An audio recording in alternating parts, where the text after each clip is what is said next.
अनंतकोटी ब्रह्मांड नायक राजाधिराज सच्चिदानंद सद्गुरु श्री ब्रह्मचैतन्य महाराज की जय। श्रीराम समर्थ।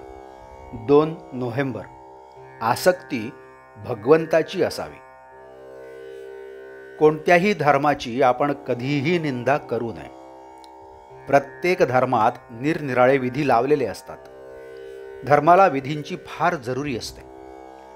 विषय सुद्धा आम्ही विधीने भोगतो।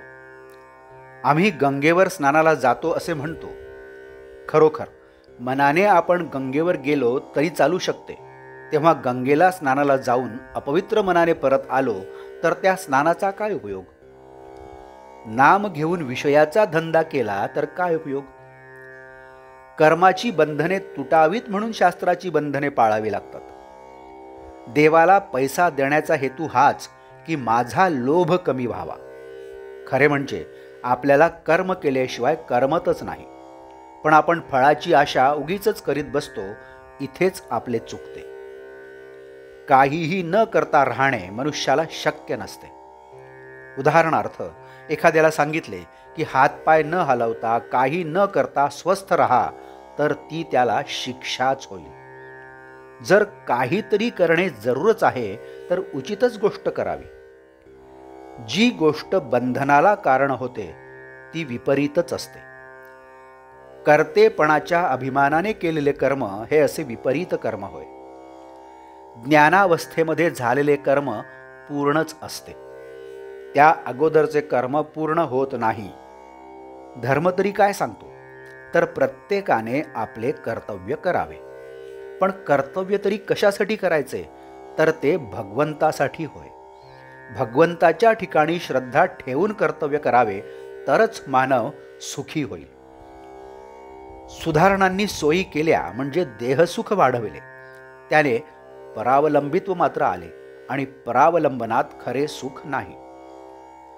लौकिक विद्या ही खरी विद्याच नव्हे, ती अविद्याच आहे। विद्येने एक समाधान तरी मिळाले पाहिजे किंवा हमखास पैसा तरी मिळाला पाहिजे।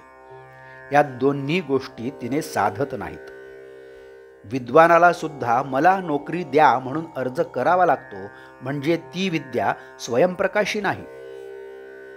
जीवनाला हवा, पाणी, अन्न या वस्तू आवश्यकच आहेत, त्या कशाही मिळवाव्यात। पण बाकीच्या वस्तू काही आवडी खातर तर काही लौकिकात जरूर म्हणून पाहिजेत। पैसा असेल तर दैन्यवाणे राहू नये, पण त्यामध्ये आसक्ती असू नये।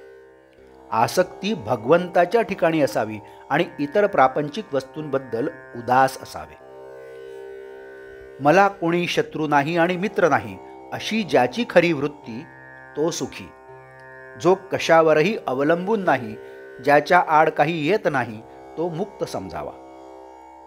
देहाला कुठेही लागले तरी आपल्याला जाणीव होते, त्याप्रमाणे मनाच्या सर्व वृत्तींमध्ये भगवंताचे स्मरण असणे हेच अनुसंधान होय, हीच विद्या होय, हाच खरा धर्म होय आणि हेच परमार्थाचे सार होय।